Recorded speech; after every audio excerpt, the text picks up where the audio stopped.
Bienvenue dans la chambre des histoires. Aujourd'hui, nous allons faire un plongée dans l'histoire de la Grèce ancienne. Merci de vous abonner pour soutenir la chaîne.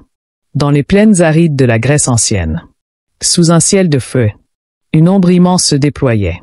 Une armée, venue de l'Orient, plus vaste que le sable, plus nombreuse que les étoiles. Une force, venue avaler le monde libre. Le nom de cette armée était murmuré avec crainte, et écrit avec sueur et cendre sur les routes. Elle venait de Perse. Elle marchait sous la bannière du roi des rois. Son nom, Xerxès, fils de Darius, héritier d'un empire sans fin. Il avait juré de faire plier la Grèce, de la plier, ou de l'effacer. Face à lui, des cités dispersées, jalouses les unes des autres, parfois ennemies. Mais parmi elles, une seule n'avait pas fléchi. Sparte.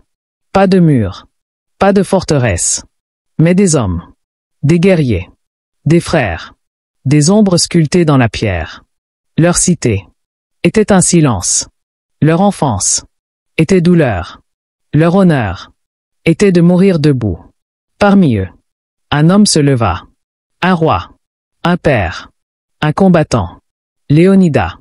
Il savait que la guerre était perdue d'avance. Mais il ne cherchait pas la victoire. Il cherchait le temps. Il cherchait le sacrifice. Les cités se réunirent. Athènes, Thespie, Corinthe, et d'autres encore. Elles parlaient. Tant de paroles, tant de peur. Et Léonidas ne disait rien. Il écoutait. Puis, lentement, il se leva. Il y a un lieu, entre mer et montagne, si étroit qu'un homme seul peut le défendre. Là, dit-il, nous tiendrons, pas pour vaincre, mais pour résister, pour ralentir, pour montrer la voie. Mais Sparte était liée par les dieux. Les Carnéas arrivaient, une fête sacrée. Et pendant cette fête, Sparte ne pouvait faire la guerre. Alors, Léonidas ne demanda pas l'armée. Il ne prit que des hommes, capables de mourir avec lui. Des pères, en tout père d'un fils. Pour que leur lignée survive. Il en choisit 300. Le matin était clair. Lorsqu'ils quittèrent Sparte. Pas de fanfare. Pas de chant. Seulement le bruit des pas. Sur la terre sèche. Et le silence du devoir. Ils marchèrent. Vers les Thermopyles. Le passage des portes chaudes. Un goulet entre mer et roche. Un couloir de pierre. Un tombeau. Parfait. Sur le chemin. Des alliés se joignirent. Thespie, Phocide, Arcadie, peu nombreux, mais tous volontaires. Chaque pas, on les rapprochait du destin. Chaque nuit, ils dormaient peu. Chaque matin, ils affûtaient leurs lames. Mais aucun, elles ne tremblaient. Ils savaient. Et pourtant, ils avançaient vers l'armée la plus vaste du monde, avec seulement leur bouclier, leur courage, leur silence, et leur roi, les 300. Arrivaient aux Thermopyles. Et derrière eux, l'histoire retenait son souffle. Le vent soufflait en continu sur le passage étroit. Le sable s'infiltrait dans les plis des capes. L'air, déjà chaud au matin, semblait épais, presque lourd. Les Thermopyles étaient là. Un goulet entre la montagne et la mer. À peine quelques mètres de large. Un étranglement naturel. Une barrière forgée par la géographie elle-même. C'était là que Léonidas s'était arrêté. Autour de lui, les hommes observaient le paysage. Ils savaient. Ce lieu deviendrait leur mur. Leur dernier rempart. Peut-être leur tombe. Ils plantèrent les piquets. Ils dressèrent un mur de fortune, fait de pierres sèches, consolidé de bois mort et de terre. Ils n'avaient pas besoin de citadelle. Ils avaient besoin de canaliser la force ennemie. Derrière eux, la Grèce. Devant eux, le monde. Les premiers jours furent silencieux. Aucun bruit, si ce n'est celui du vent et des marteaux. Ils se préparaient. Ils s'entraînaient. Lentement. Sans précipitation. Chaque mouvement était mesuré. Chaque geste, répété. Les lames étaient affûtées. Les boucliers, polis. Ils faisaient tout cela comme d'autres prient. Avec foi. Avec calme. Le 3e jour, une colonne arriva. Poussière à l'horizon. Des hommes. Des chevaux. Des bannières. C'était l'avant-garde perse. Ils n'attaquèrent pas. Ils observèrent. Ils prirent note.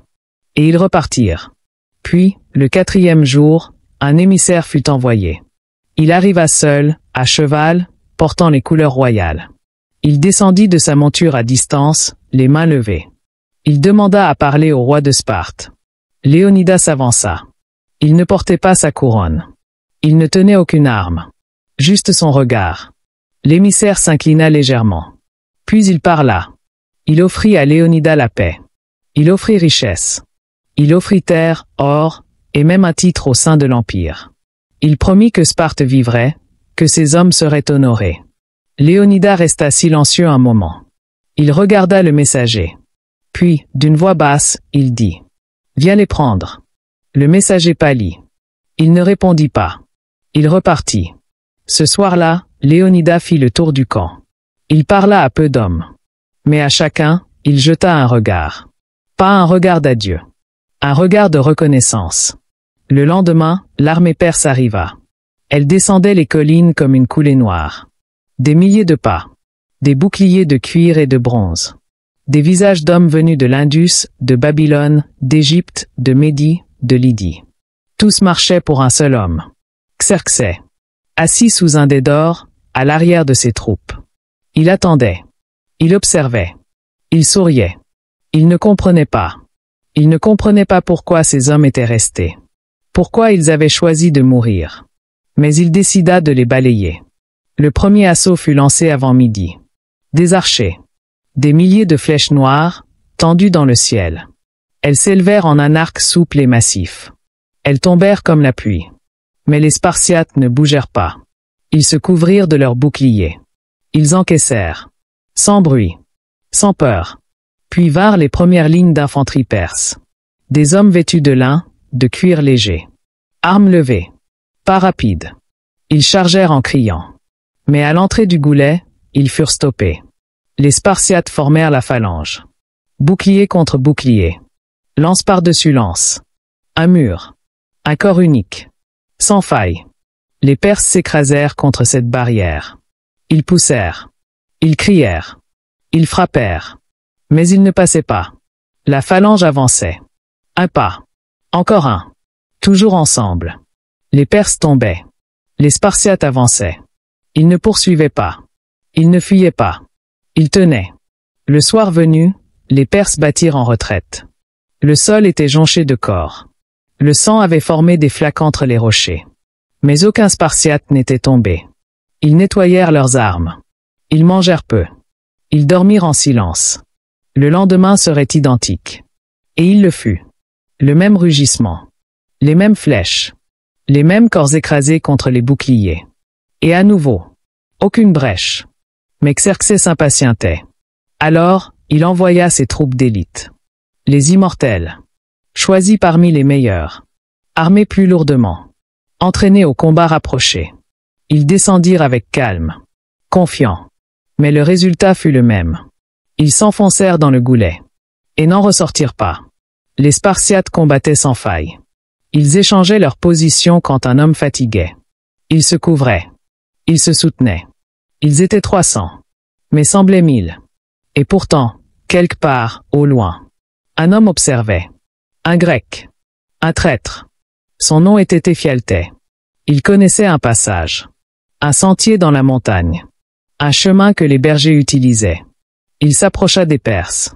Il proposa son savoir. Contre une récompense. Et Xerxès accepta.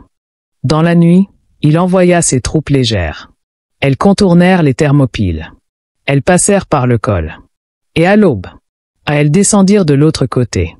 Les Spartiates étaient désormais pris au piège. Un messager arriva au camp. Essoufflé. Pâle. Il parla à Léonidas. Il lui dit que l'ennemi venait par derrière. Qu'il serait encerclé. Léonidas écouta. Puis il se redressa. Il fit appeler ses hommes. Il leur proposa de partir. Il dit que ceux qui le souhaitaient pouvaient rentrer. Leur devoir était accompli. Mais aucun des 300 ne quitta le camp. Et les Thespiens non plus. Ils restèrent. Par choix. Par loyauté. Le roi regarda ses compagnons. Il ne parla plus. Il leur tendit une ration de pain. Il leur dit de le mâcher sans eau. puis de se rincer la bouche comme avant un festin. Il leur dit: « Nous allons dîner en enfer. » Le soleil n'était pas encore levé. Mais déjà, les Spartiates étaient debout. Ils avaient dormi peu. Ils n'avaient pas besoin de repos. Leur esprit était ailleurs, tourné vers ce qui approchait. La fin. Prochaine. Inévitable. Ils nettoyèrent leurs armes. Ils ajustèrent leur cape rouge. Ils fixèrent leur casque. Tout était lent, silencieux. Chaque geste avait la précision d'un rite. Ils ne parlaient pas. Il n'y avait plus rien à dire. Tout avait déjà été exprimé dans les regards, dans les silences partagés, dans le sang déjà versé. Au loin, les premières lignes perses apparaissaient. Elles venaient de l'arrière, par les montagnes. Le piège était clos. Devant eux, les forces de Xerxès attendaient. Derrière eux, celles de l'Aube. Léonidas se tenait au centre de ses hommes. Droit. Calme. Il observait les deux directions. Puis, il ferma les yeux un instant. Quand il les rouvrit, il dit simplement: « C'est aujourd'hui. » Les Spartiates se mirent en place. La phalange fut reformée. Un bloc. Compact. Dense. Parfaitement agencé. Les Thespiens vinrent se joindre à eux. Ils avaient choisi de rester. Ils étaient libres de partir. Mais ils étaient là. Épaule contre épaule. Avec les Spartiates. Comme des frères. La lumière du jour commençait à poindre. Doucement. Comme si même le soleil hésitait à apparaître. Les Perses attaquèrent. Les deux côtés, à la fois. Un double assaut. Une tentative d'écrasement total. Mais les Grecs ne reculèrent pas. Ils se retournèrent. Ils pivotèrent. Ils combattaient dos à dos, formant un cercle. Une muraille humaine. Immobile. Mais vivante. Le bruit des lames résonnait contre les boucliers. Le métal criait. Le bois se brisait. Les hommes hurlaient. Mais les Spartiates restaient calmes. Chaque geste était maîtrisé. Chaque coup était porté avec précision. Ils tuaient sans rage. Sans haine. Juste par devoir. Ils changeaient de place quand il le fallait. Ils couvraient leurs frères. Ils combattaient comme un seul être. Leur formation se resserrait peu à peu. Leur rang diminuait. Mais pas leur force. Pas leur détermination. Un à un, les hommes tombaient. Des Perses. Et puis aussi. Des Spartiates. Et des Thespiens. Ils tombaient, mais toujours en se battant. Jamais par derrière. Jamais dans la fuite. Léonidas était au cœur du combat. Son glaive fendait l'air avec lenteur. Comme s'il découpait le temps lui-même. Chaque coup frappait juste. Chaque ennemi tombait. Il saignait. Il souffrait. Mais il restait debout. Un Perse s'approcha de lui, armé d'une longue lance. Il frappa. Léonidas esquiva. Il contre-attaqua. Le Perse s'effondra. Mais un second le toucha. Puis un troisième. Il chancela. Puis tomba à genoux. Il leva les yeux vers le ciel. Une dernière fois. Et il s'effondra. Les Spartiates l'entourèrent. Ils se battirent avec fureur autour de son corps. Ils formèrent un cercle. Ils ne le laissèrent pas seul. Autour de Léonidas, un mur de lames et de boucliers. Ils moururent les uns après les autres. Mais jamais ils ne cédèrent la place. L'ennemi avançait toujours. Mais lentement. Trop lentement. Il payait chaque mètre de son sang. À la fin du jour, les Spartiates n'étaient plus que quelques-uns. Leur phalange était brisée. Mais leur volonté, intacte. Ils combattaient encore. Avec leurs glaives. Puis avec leurs dagues. Puis avec leurs mains. Ils frappaient avec des pierres. Avec leurs casques. Avec leurs dents. Jusqu'au dernier souffle. Jusqu'au dernier battement. Puis, le silence. Le champ de bataille s'immobilisa. Les Perses regardaient les corps. Partout. Des cadavres. Empilés. Brûlés par le soleil. Au centre. Le corps de Léonidas. Xerxès arriva. Il observa le sol jonché. Il observa le roi tomber. Il demanda qu'on lui apporte son cadavre. On le lui montra. Il le regarda. Puis il ordonna qu'on le décapite. Et que son corps soit cloué à une croix. Un acte de colère. Un acte de revanche. Un acte de peur, peut-être. Les Perses enterrèrent leurs morts. Et passèrent. Mais l'écho des Thermopyles, lui, ne passa jamais. Il resta. Dans le vent. Dans les pierres. Dans la mémoire. Et il allait grandir. Le champ de bataille était redevenu silencieux. Un silence profond. Épais. Comme un linceul invisible posé sur la roche. Le soleil s'éloignait. Lentement. Tirant derrière lui des ombres longues et tristes. Les Perses, fatigués, ne parlaient pas. Ils marchaient parmi les cadavres. Ils cherchaient leurs morts. Ils ramassaient leurs blessés. Mais leurs yeux étaient ailleurs. Fixés sur ce qu'ils venaient de voir. Des hommes. Qui avaient choisi de mourir. Sans trembler. Sans fléchir. Sans supplier. Ils n'avaient pas fui. Ils n'avaient pas reculé. Ils s'étaient battus. Jusqu'au bout. Certains soldats perses regardaient les corps avec crainte. D'autres, avec respect. Certains restaient immobiles. Ne comprenant pas. Qui étaient ces hommes? Pourquoi étaient-ils restés? Pourquoi avaient-ils combattu, alors qu'ils savaient qu'ils allaient mourir? Il n'y avait pas de réponse claire. Mais leur présence, même dans la mort, inspirait quelque chose d'indéfinissable. Quelque chose de plus fort que la peur. Plus profond que la gloire. Peut-être. La mémoire. Xerxès observait le champ. Depuis une hauteur. Il ne parlait pas. Ses généraux, derrière lui, attendaient. Lui-même ne semblait pas satisfait. Il avait gagné. Mais ce n'était pas une victoire. C'était autre chose. Il avait perdu des jours. Des milliers d'hommes. Et, surtout, il avait réveillé quelque chose. Il ne le savait pas encore. Mais les Thermopyles venaient de semer une idée. Une idée lente.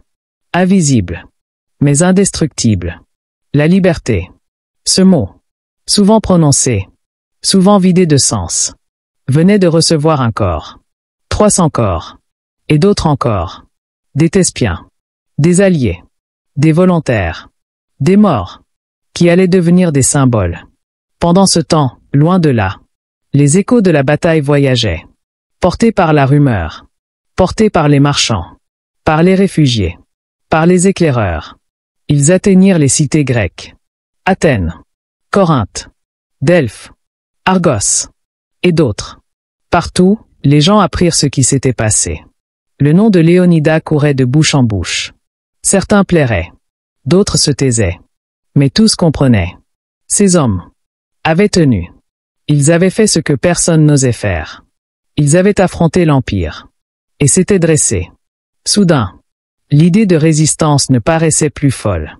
Soudain, l'unité devenait possible. Soudain, le sacrifice avait du sens. La peur ne disparut pas. Mais elle changea de forme. Elle devint lucidité. Elle devint colère. Elle devint préparation. Les Athéniens s'activèrent. Ils renforcèrent leur flotte. Ils construisirent des trirèmes. Ils entraînèrent des rameurs. Ils appelèrent leurs alliés. Les Spartiates, eux, se préparèrent à nouveau. Cette fois, ils seraient tous là. Plus de lois sacrées. Plus d'hésitation. La mort de leurs frères ne serait pas vaine. Dans les rues, les noms des 300 furent chuchotés. Leur famille portait le deuil. Mais elle portait aussi la fierté. À Sparte, nul ne pleurait. Car la mort en combat était la plus haute destinée. On ne pleurait pas les héros. On les honorait. On les imitait. Des enfants, déjà, jouaient à former une phalange dans la poussière. Bouclier en bois. Lance trop grande pour eux. Mais le regard, déjà droit, déjà déterminé. Le souvenir des Thermopyles ne s'effaçait pas. Il grandissait. Comme une braise couvant sous la cendre. Comme une voix grave dans l'ombre. Une voix qui disait « Il est possible de tenir. Il est possible de résister. Il est possible de mourir libre. » Et cela était plus fort que n'importe quelle armée. Le feu des Thermopyles ne s'était pas éteint. Il brûlait, désormais, dans les esprits. Il brûlait, invisible, dans les assemblées. Dans les temples. Dans les foyers. Et même dans le cœur de ceux qui, autrefois, doutaient. Le sacrifice des 300 avait changé quelque chose. Il avait renversé une idée. Il avait mis fin à l'illusion que la Grèce était impuissante. Partout, des hommes prenaient les armes. Partout, des voix s'élevaient. Pas pour se plaindre, mais pour agir. L'unité, encore fragile, commençait à prendre forme. Athènes, d'abord. Thespie, ensuite. Et même Corinthe. Même Argos, longtemps indifférente, sortit de son silence. La peur s'était transformée. Elle n'avait pas disparu. Mais elle était domptée, contenue, transformée en force. Le nom de Léonidas, dans les rues, devenait symbole. Non plus d'un roi, mais d'un homme debout. Un homme face à un monde trop vaste. Et pourtant, un homme capable de tenir. Dans le temple de Delphes, les prêtres allumaient les torchers chaque nuit. En silence. En mémoire. Les oracles, d'abord obscurs, parlaient à présent de vengeance. D'un feu juste. D'une lutte sacrée. Les dieux, disait-on, avaient vu. Et ils n'avaient pas détourné les yeux. Ils n'avaient pas puni Sparte. Ils l'avaient élevé. Mais Xerxès, lui, avançait. Lentement. Inévitablement. Son armée continuait de descendre. Il pensait que la voie était libre. Il pensait que tout plierait devant lui. Il avait perdu du temps. Beaucoup. Aux Thermopyles. Mais il n'en comprenait pas encore le prix. Il voulait Athènes. Et Athènes se vidait. Les habitants fuyaient. Ils embarquaient sur des navires. Vers les îles. Vers Salamine. Vers l'inconnu. La cité, elle, restait presque vide. Mais ces docks, eux, grouillaient. On y construisait des trirèmes jour et nuit. Des navires longs. Étroits. Rapides. La guerre allait se jouer en mer. Et cette fois, la Grèce serait prête. À Sparte, les préparatifs continuaient. La douleur était présente. Mais elle n'était pas visible. Elle prenait la forme du devoir. Les jeunes s'entraînaient plus dur. Les anciens conseillaient. Les femmes relevaient les maisons. Les prêtres bénissaient les lances. La mort des 300 était devenue la fondation d'un sursaut. Une phrase revenait souvent. Dite à voix basse. Dite avec respect. Il y a eu une époque où 300 hommes ont dit non. Et ce nom résonne encore. Plus au nord, dans les villages. Des vieillards racontaient ce qui s'était passé. Des bardes posaient leurs doigts sur les lyres. Et chantaient. Pas avec force. Pas avec gloire. Mais avec lenteur. Avec gravité. Ils chantaient les Thermopyles. Comme on raconte un chant funèbre. Ou une naissance. Car ce sacrifice-là était les deux à la fois. Une fin. Et un commencement. Le souvenir du roi restait gravé dans les esprits. On parlait de sa posture. De ses silences. De son calme. On disait qu'il était mort debout. Qu'il n'avait pas crié. Qu'il avait simplement fermé les yeux. Comme s'il acceptait. Comme s'il donnait sa vie. Avec lucidité. Certains soldats revenus d'autres batailles juraient. On ne l'a pas vu tomber. On l'a vu s'arrêter. Et cela suffisait. Pour qu'il devienne plus qu'un homme. Pour qu'il devienne un repère. À Athènes, une statue fut dessinée. Pas encore sculptée. Mais déjà présente dans les pensées. Elle ne serait pas grandiose. Pas couverte d'or. Pas triomphante. Elle serait simple. Un homme. Un bouclier. Un regard. Et à ses pieds. Ces mots gravés dans le marbre. Dit aux générations futures. Que nous avons vécu libres. Et que nous sommes morts. En hommes. Le vent, toujours, soufflait sur le défilé. Il passait entre les roches. Caressant les pierres tachées de sang séché. Il soulevait, parfois, un PAN de tissu. Ou faisait danser un casque abandonné. Les corps avaient été retirés. Mais l'empreinte de la bataille, elle, était restée. Les Thermopyles n'étaient plus un simple lieu. Elles étaient devenues un souvenir. Un avertissement. Un sanctuaire sans temple. Et dans ce sanctuaire, chaque pierre semblait porter un murmure. Chaque souffle du vent. Une prière muette. Dans les semaines qui suivirent, le passage vit défiler d'autres hommes. Des soldats. Des éclaireurs. Des voyageurs. Tous savaient. Tous ralentissaient le pas en arrivant là. Certains s'arrêtaient. Baissaient la tête. Et reprenaient leur chemin. Car cet endroit, désormais, parlait sans voix. Il disait. Ici, des hommes se sont levés. Ici, des hommes ont choisi de mourir debout. Ici, des hommes ont tenu. Alors que tout semblait perdu. À Delphes, les prêtres firent graver des mots. Des mots simples. Mais indélébiles. Ceci. Étranger. Va dire à Sparte que ses fils sont morts ici. Fidèles à ses lois. Ils furent portés jusqu'au défilé. Gravés dans la roche. Pour que nul n'oublie. Pour que même le silence ait une voix. Pendant ce temps, l'armée de Xerxès avançait. Elle s'étendait comme une rivière sans fin. Mais elle n'était plus aussi sûre. Elle n'était plus aussi stable. Les soldats parlaient bas. Ils se souvenaient de leur mort. De ces jours. Dans ce goulet. Où ils avaient été arrêtés par si peu d'hommes. Xerxès, lui, continuait. Il ne s'arrêtait pas. Il avait conquis. Mais il n'avait pas vaincu les cœurs. Il pensait avoir brisé Sparte. Mais il n'avait fait que la révéler. Sur l'île de Salamine. Les Athéniens s'organisaient. Ils préparaient une embuscade navale. Dans le détroit étroit entre l'île et le continent. Là aussi. La géographie allait servir la liberté. Thémistocle, le stratège athénien, avait compris la leçon des Thermopyles. Tenir. Dans un espace réduit. Là où le nombre ne suffit plus. La flotte grecque se préparait. Chaque rame était huilée. Chaque rameur, formé.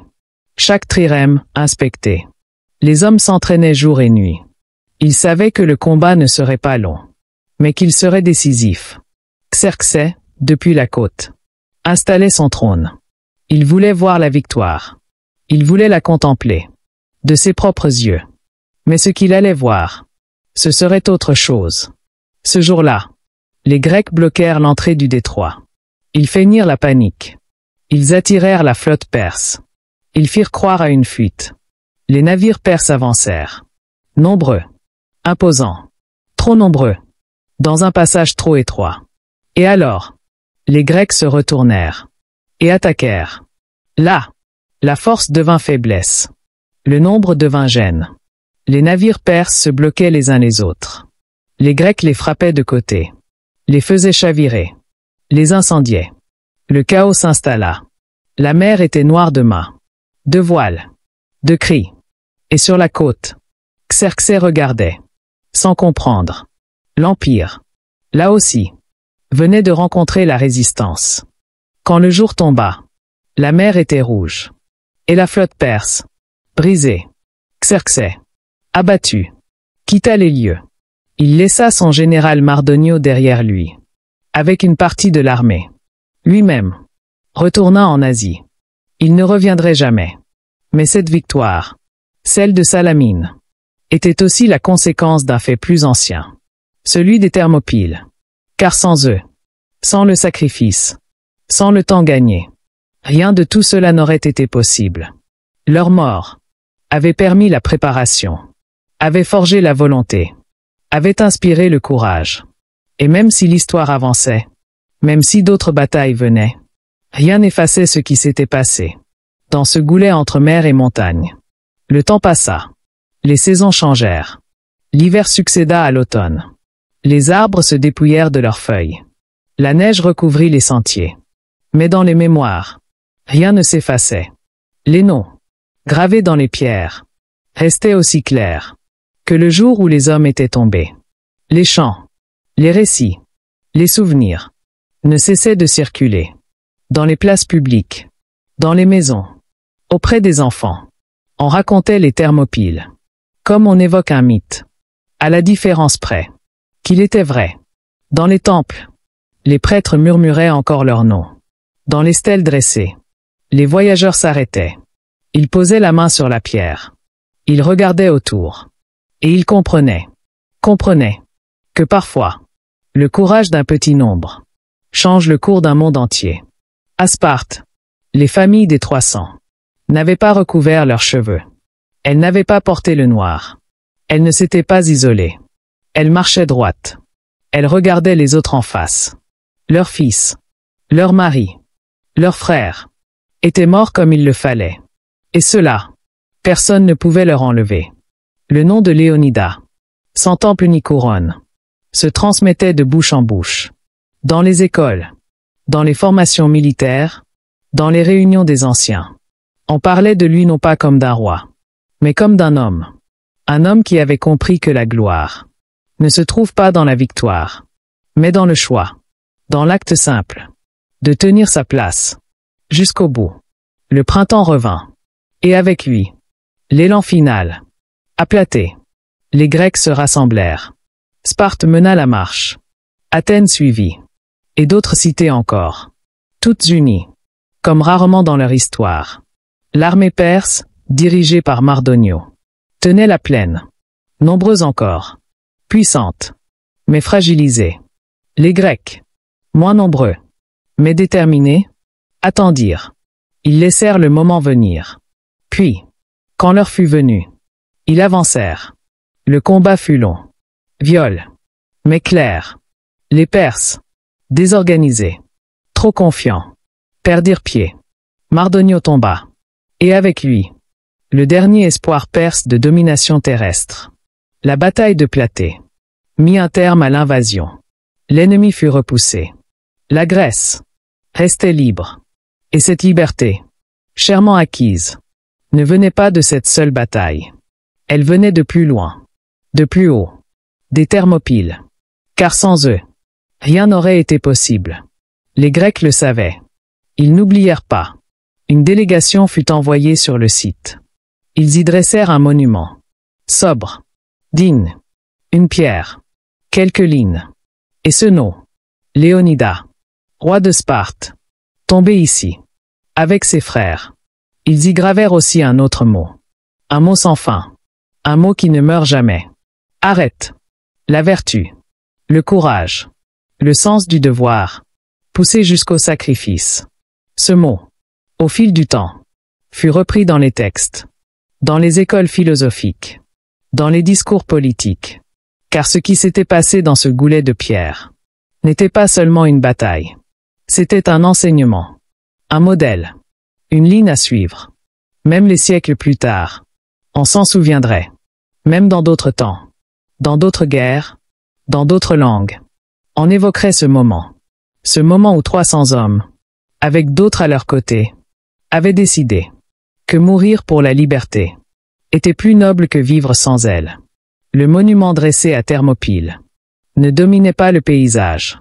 Il ne s'imposait pas par sa hauteur. Il n'écrasait rien. Il était là, simple, silencieux, comme les hommes qui l'honoraient. Une stèle de pierre, taillée sans ostentation, posée sur la terre même où les Spartiates étaient tombés. On y avait gravé, dans le marbre, des lettres grecques anciennes, rugueuses, droites. Elles ne criaient pas, elles n'appelaient pas, elles attendaient qu'on s'approche, qu'on lise, et qu'on comprenne. Chaque année, certains venaient, pas des foules, pas des processions, mais des hommes, et parfois des femmes, seuls, ou à deux. Ils s'arrêtaient, regardaient, souvent sans parler. Parfois une main frôlait la pierre, et repartait. Car ici, le silence suffisait. À Sparte, le souvenir restait vivant. Il n'était pas porté par des chants, ni par des cérémonies, mais par l'exemple. L'enfant qui entrait à l'agogée, le système d'éducation spartiate, entendait ces noms, pas comme des héros lointains, mais comme des repères, des modèles. Il apprenait ce que voulait dire tenir, ne pas plier, faire corps avec ses frères. Se souvenir faisait partie de sa formation, de sa respiration. Les Thermopyles étaient plus qu'un souvenir. Elles étaient devenues un principe, celui selon lequel un homme, quand il est à sa place, quand il sait pourquoi il est là, peut tenir contre tout, même contre l'Empire, même contre la multitude, même contre la mort. Dans d'autres cités, Athènes, Corinthe, Thèbes, le nom de Léonidas circulait aussi, mais différemment. À Athènes, on l'enseignait dans les écoles, on le citait dans les discours. Il représentait non seulement le courage, mais le choix de l'engagement. Certains philosophes, plus tard, utilisèrent cet exemple pour illustrer une idée. Que la vertu, quand elle est choisie librement, quand elle est tenue jusqu'au bout, devient plus puissante que toute force physique, car elle transforme la mort en leçon, et le sacrifice en lumière. Dans les années qui suivirent, la Grèce entra dans une nouvelle époque. Les guerres cessèrent pour un temps. Les cités reprirent leurs échanges. Mais le souvenir ne s'effaça pas. Il vivait dans les statues, dans les textes, dans les silences entre deux phrases. Plus tard, des historiens viendraient. Ils consulteraient les archives. Ils écriraient des récits. Hérodote, le premier à consigner les événements, décrivit ce qui s'était passé. Il nota les noms, les détails, les gestes, et il en fit un témoignage. pour que les siècles sachent. Mais aucun mot, aucun récit, aucune page ne pouvait restituer pleinement ce qui s'était réellement passé dans le goulet des Thermopyles. Car ce qui s'était joué là dépassait le fait, dépassait la guerre, dépassait la politique. C'était un acte, nu, brut, entier. Un acte que rien ne pouvait souiller. Ni l'oubli, ni l'analyse, ni même le doute. Et c'est peut-être cela, au fond, la véritable force des 300. Ils n'ont pas simplement retenu l'ennemi. Ils ont donné forme à une idée qui, depuis, n'a jamais cessé de réapparaître. Le temps poursuivit son cours. Implacable, silencieux. Des générations naquirent, grandirent et s'éteignirent. Mais la mémoire des Thermopyles ne s'éteignait pas. Elle traversait les siècles, les guerres, les renaissances, les révolutions. Chaque époque trouvait dans ce souvenir une raison, un repère, une inspiration. Des poètes écrivirent sur le courage, des philosophes sur la vertu, des orateurs sur le sacrifice.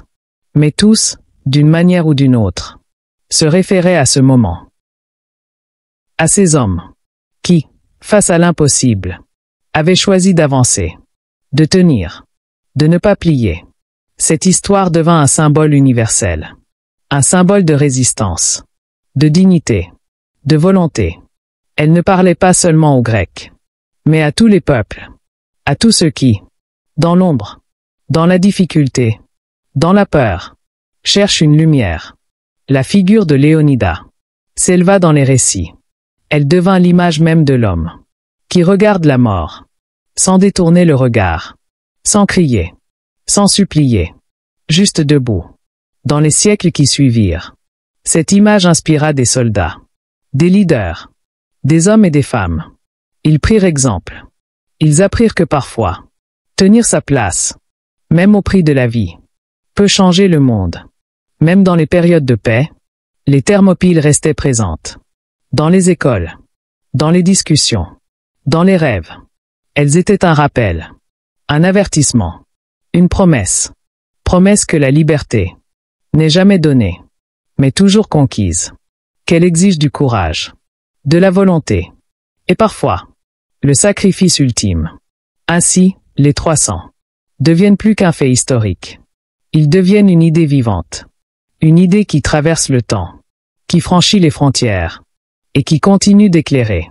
Les siècles défilaient, les empires s'élevaient et s'effondraient. Mais le souvenir des Thermopyles demeurait. Pas seulement dans les livres, mais dans le cœur des hommes. Ce souvenir n'était pas figé. Il se réinventait, s'adaptait à chaque époque. Toujours fidèle à l'essentiel. La volonté de tenir. Au fil du temps, les histoires se multipliaient. Les récits se colorèrent parfois d'héroïsme, d'autres fois de tragédie. Mais jamais la vérité profonde ne fut trahie. 300 hommes. Un passage étroit. Un choix. Une résistance. Léonida restait la figure centrale. Non pour sa royauté, mais pour son exemple. Pour ce regard qui défiait la mort. Un homme simple et pourtant immense, dont le courage résonnait bien au-delà de sa vie. Cette image inspira des générations de combattants. Des hommes et des femmes qui durent faire face à leur propre impossible. Ils comprirent que parfois, le combat n'était pas celui des armes, mais celui de la conscience. Tenir, même lorsque tout semble perdu. Le sacrifice des 300 n'était pas vain. Il était la semence d'une liberté, la graine d'une résistance. Il montrait que le courage, même dans la mort, peut porter la vie. Les Thermopyles devinrent un symbole pour tous ceux qui défendent la liberté. Pas une histoire ancienne, mais une leçon toujours présente. Les années continuèrent à s'écouler, apportant avec elles de nouveaux défis, de nouvelles batailles, de nouvelles raisons de lutter. Mais à chaque moment de doute, les Grecs revenaient à Thermopyles, à cette histoire qui portait leur fierté, leur espoir. Le sacrifice des 300 était devenu un pilier, un fondement invisible, une source silencieuse de force. Il unissait les cités grecques, au-delà des rivalités et des divisions. Dans les écoles, les jeunes garçons entendaient ces récits. Ils apprenaient la discipline, le respect, le courage. Ils étaient préparés à leur tour, à défendre ce qui était cher, Au fil des siècles, la légende se répandit. Elle traversa la Méditerranée. Elle franchit les montagnes et les mers. Et elle trouva un écho ailleurs. Dans d'autres cultures, d'autres peuples, d'autres combats. L'écho des Thermopyles n'était plus seulement grec. Il devenait universel. Une invitation silencieuse. À tenir bon. À ne pas fléchir. À faire face. Même lorsque l'ombre de la défaite semblait immense. Même lorsque la peur prenait le pas. L'histoire des 300 revenait. Elle rappelait que la liberté exigeait un prix. Qu'elle n'était jamais acquise. Qu'elle se méritait. Et que parfois, pour la défendre, il fallait être prêt à tout perdre. Le souffle du passé continuait d'habiter les lieux. Les Thermopyles, désertées par les hommes, restaient vivantes par leur mémoire. Les pierres, les sentiers, le vent même, portaient la trace des pas des Spartiates. Les poètes et historiens les racontaient encore. Mais ce n'était pas qu'une histoire. C'était une leçon pour chaque génération. Loin du tumulte des guerres, les philosophes méditaient sur ce sacrifice. Ils cherchaient à comprendre, à donner un sens. Pourquoi 300 hommes avaient-ils choisi de défier la mort avec tant de calme? Pourquoi avaient-ils préféré tomber là, plutôt que de fuir ailleurs? La réponse était simple, mais profonde. Ils croyaient en quelque chose qui dépassait la vie, quelque chose qui donnait sang à la mort. Ce quelque chose, c'était la liberté, la dignité, le devoir. Et ce choix, fait librement, dans la conscience claire, était plus fort que n'importe quelle armée. Cette force, cette lumière, continue d'éclairer. Elle rappelle que l'homme, même seul, même en petit nombre, peut influer sur le destin. Le temps continua de s'écouler, emportant les hommes, les empires, les histoires. Mais la mémoire des 300 restait, invisible, puissante, intacte. Elle voyageait avec le vent. Elle flottait sur les mers. Elle pénétrait dans les cœurs. Elle rappelait une vérité simple.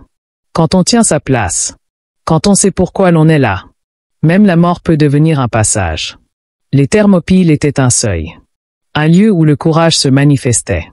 Où la liberté s'écrivait dans le sang. Un lieu où des hommes avaient choisi de faire face. Sans peur. Sans renoncement. Ils avaient offert leur vie. Mais ils avaient donné plus encore. Un modèle. Un exemple. Une promesse. Cette promesse traverse le temps. Elle dit que la liberté mérite le combat. Que le sacrifice a un sens. Que la dignité est la plus grande richesse. Et même si les siècles passent, et que les voix se taisent, le murmure des 300 continue d'appeler. Il appelle ceux qui cherchent la force. Il appelle ceux qui refusent la soumission. Il appelle ceux qui veulent tenir. Dans le silence des Thermopyles, dans l'ombre des montagnes, la mémoire demeure, indestructible.